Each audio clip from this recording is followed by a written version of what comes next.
You're tuned in to Sunday Night Football on EA Sports. We're just about set to get started, and this ought to be a good one between the Tampa Bay Buccaneers and the Los Angeles Rams. I'll join you again at halftime to look at some of these stats and scores from earlier this afternoon. But for now, it's Sunday Night Football. And on the call, as always, Brandon Godden and Charles Davis. Coach, thank you much. EA Sports coverage of the NFL brings us to the City of Angels, Los Angeles, California. The scene a few moments ago, here it is. It's unlike any other in sport as both teams made their way out of the tunnel. These folks are fired up as their guys are ready to do battle between the Tampa Bay Buccaneers and the Los Angeles Rams. With Charles Davis, as always, I'm Brandon Gaudin. And Charles, you talk about storylines in this one. I think it begins and ends with our two quarterbacks, certainly two of the best in the business. And nowadays, I don't think you can get by for long periods of time without a top-flight quarterback. The way the game is played, with all the responsibility he has and how the game flows through him, if he's not on the top of his game, your team's not going to benefit at all.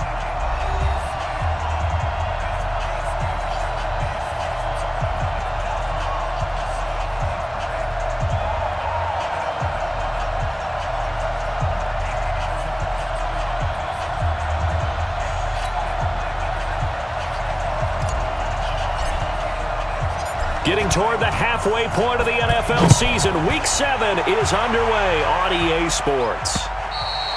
And they will not get a chance to return this one as it's through the end zone for a touchback. So out come the Rams now for their first possession. And their quarterback, well, everyone knows he's got height, standing at 6'6". And I liked what his head coach told us about him this week, that no matter what happens, whether he throws 7 interceptions or 7 touchdown passes, he's the same assertive leader in the huddle on each and every play. He can throw the 7 interceptions, just blame the football, blame anything else, and still carry himself like he is the man. It's like you, assertive in our production meetings. Well, especially when we're talking about ordering dinner, ordering I was just going to say. That's where I go. And the offensive starters here for Los Angeles. And they should come in pretty well rested because they had their open week last week. Ideally, all teams want to have that open week later in the year rather than this early. But you make do with what they give you. So you take the time off, rest up, heal up, and come in ready to play. And out across midfield down to the 45. And this is going to lead to another first down as the tackle's made at the Bucs' 45-yard line. So from Buccaneer territory now, it's 1st and 10 at the 45-yard line. They'll run it now out of the gun. And he is met in his tracks behind the line of scrimmage. That's going to go as a loss of 1 on first down. He has elite instincts from his linebacker spot. He's able to diagnose the run and flies in like a missile to stop that one behind the line of scrimmage.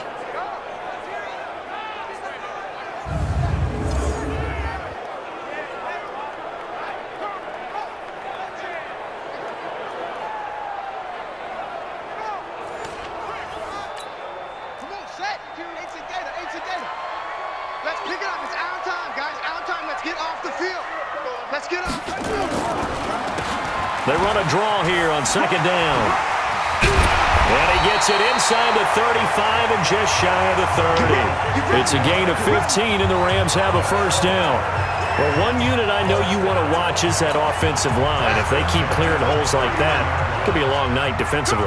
No doubt about it, because when they are in sync, as we're seeing so far, when that continuity is there, and you can see that they're playing off of each other while controlling the defensive front and linebackers, you're exactly right. It could be a very long night for the defense because someone's going to run for some big yardage.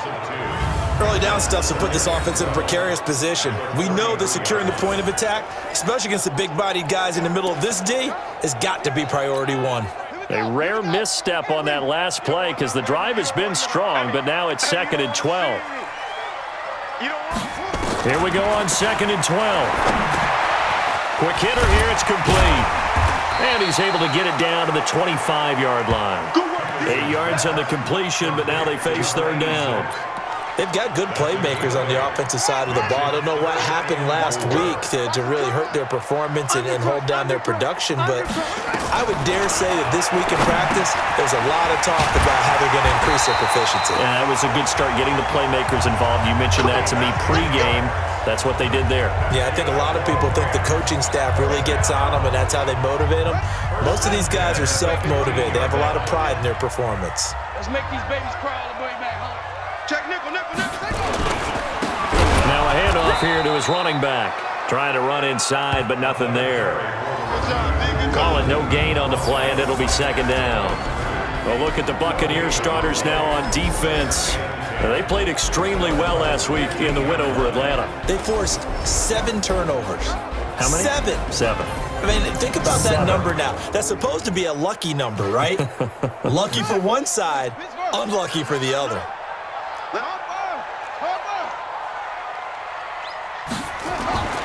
To throw on second down, Henderson. And this is intercepted, but they'll say out of bounds. So very close to a turnover there in the end zone. Now this now play number 9 on the opening drive, but it's 3rd and long. Back to throw, Henderson.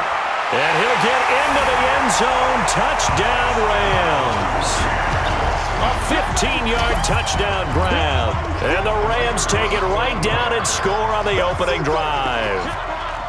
So that first quarter touchdown does much more than just give them momentum. I mean, this is probably going to go a long way towards erasing what's gone down with them in the last couple of games where they lost both of them. Yeah, they were struggling going into the open week. Maybe that open week came at a good time. Sometimes you just have to get away, right? I wonder if they just took the whole philosophy of take the week, get out of here, let's come back and regroup fresh. And he'll take it past the 25 and up to the 28-yard line. So out come the Bucs now for their first drive. And they will be led out by their 6'3" quarterback. It's pretty much become the norm when we see guys come out before a game and go through the route tree with their receivers. I thought it was exciting for us to see the exact same thing happen in practice. He's so meticulous, isn't he? He really is, and that tells me it's not just a one-time-a-week thing. They work on it all the time, trying to hone that fine edge. They want to see if they can get in sync and stay in sync in this one. A big play that time for Tampa Bay. 56 yards. Excellent execution, and now they're set up nicely. Are they ever? Red zone? I wonder what the next play call is going to be, because after a big play like that, a lot of teams like to use the momentum to launch another one. So on the other side of the field now, it's 1st and 10 as they've got things rolling on this drive. They showed off a nice juke of the defender before the next wave could bring him down.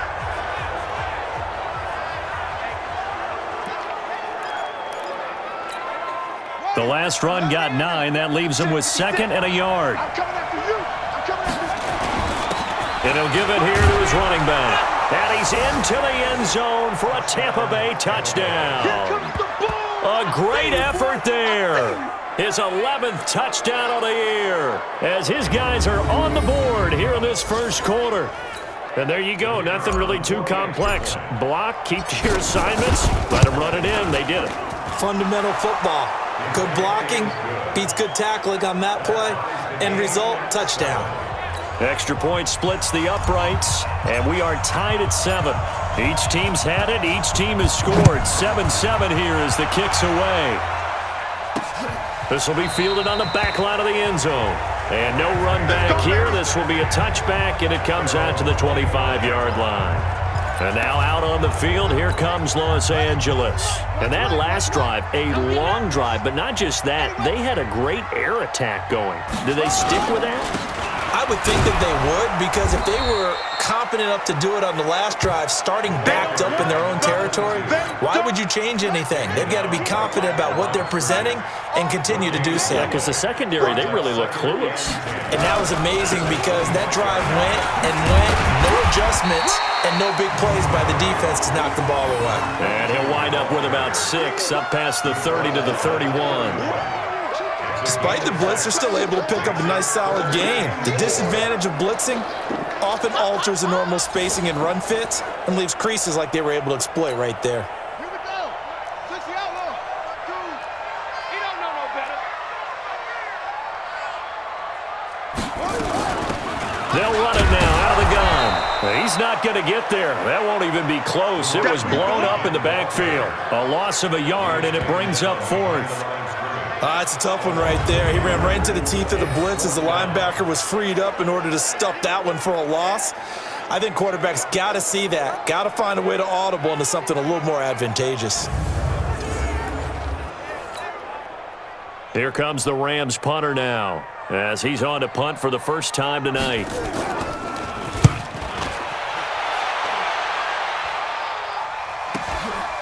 Fielded just inside the 20. Oh, good move. A nice job on the return there, 16 yards. And the Bucs will get ready to go on offense. A look at the running back, the man out of the backfield as he gears up to go again. A tough challenge here in this one. We'll see if he can duplicate the numbers on your screen that he put up last week, up over 100 and a touchdown. We were watching tape to prepare for this game. One thing you noted that I totally agree with, great complimentary piece in the last game. You know, they're able to throw it pretty well. He ran it exceptionally, and they hope to continue that same formula in this game. Complimentary with an E, not an I. That's my English teacher right there. And we get a glance now at the Buccaneer offense. And we expected to have already talked about this unit. We didn't get a chance to hit on them on the opening drive because they scored so quickly. But that's the kind of unit this is. A quick strike offense. I expect to see them taking their shots all game long. And if that's the case, we'll find ways to talk about this group. And now a carry here for their fullback. 2 yards on the pickup there. It's fourth down. So they're going to come to the line here, and it appears trying to go for it on fourth. They'll try and throw for it here. Dancing to his left. And he can't find a receiver, and he's brought down. So certainly an interesting call there to go for it. And the Rams get the football in outstanding field position.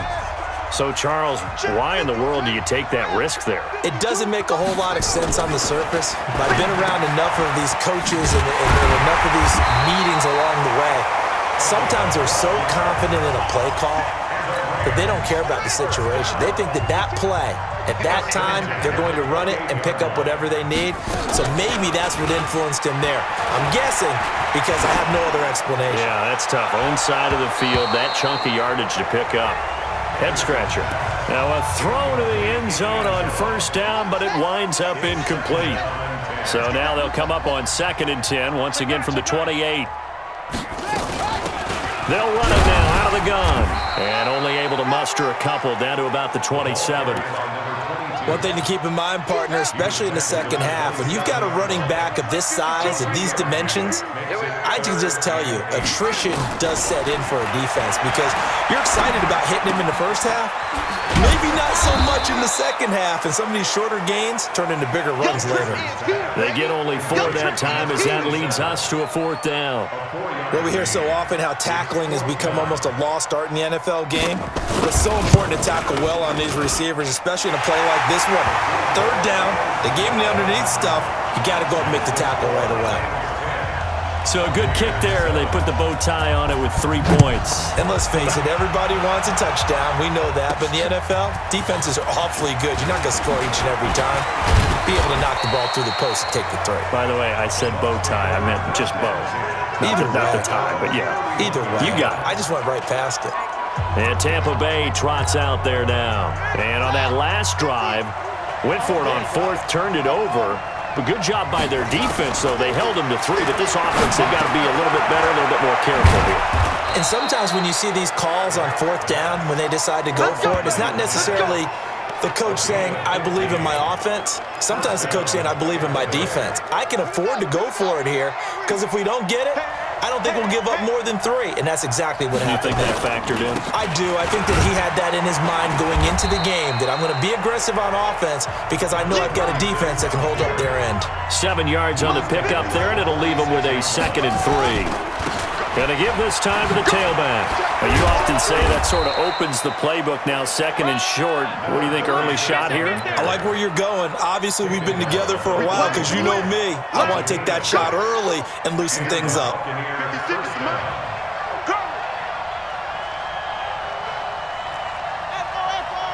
56, the mock boy, 56, check 56. Cut.